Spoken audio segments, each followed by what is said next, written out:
আসসালামু আলাইকুম ওয়া রাহমাতুল্লাহি ওয়া বারাকাতুহু। ইন্নাল হামদালিল্লাহি ওয়াহদা ওয়াসসালাতু ওয়াসসালামু আলা মান লা নাবিয়্যা বা'দা আম্মা বা'দ। সম্মানিত উপস্থিতি, পারস্পরিক দূরত্ব ও মান অভিমান নিরসনের কার্যকর উপায় ও কৌশল এ নিয়ে তৃতীয় পর্বে এসে আমরা গুরুত্বপূর্ণ বিষয় আলোচনা করছি। বিষয়টা হচ্ছে হাদিয়া প্রদান করুন। কেননা হাদিয়া এমন একটা বিষয় যেটা অন্তরের কালিমা দূর করে দেয়।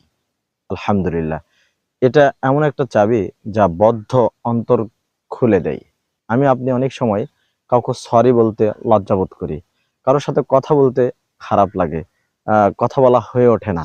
কিন্তু অল্প কিছু হাদিয়া হতে পারে, সুন্দর একটা বই, সেটা সুন্দর একটা মোড়কে বাঁধানো, অথবা সুন্দর কোনো মোড়কে বাঁধানো এক শিশি আতর, যা চিৎকার করে বলে দেয় যে আপনি আমার নিকটে অনেক গুরুত্বপূর্ণ।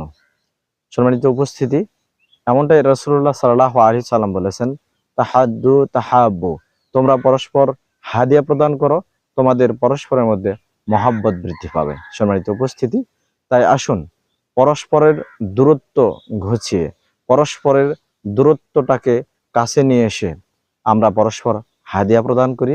আল্লাহ তাআলা আমাদের পরস্পরের বন্ধুত্ব, ভ্রাতৃত্ব, আন্তরিকতা আরো বেশি বাড়িয়ে দিক। আমিন। ওয়া আখিরু দাওয়ানা আনিল হামদুলিল্লাহি রাব্বিল আলামিন। আসসালামু আলাইকুম ওয়া রাহমাতুল্লাহি ওয়া বারাকাতুহু।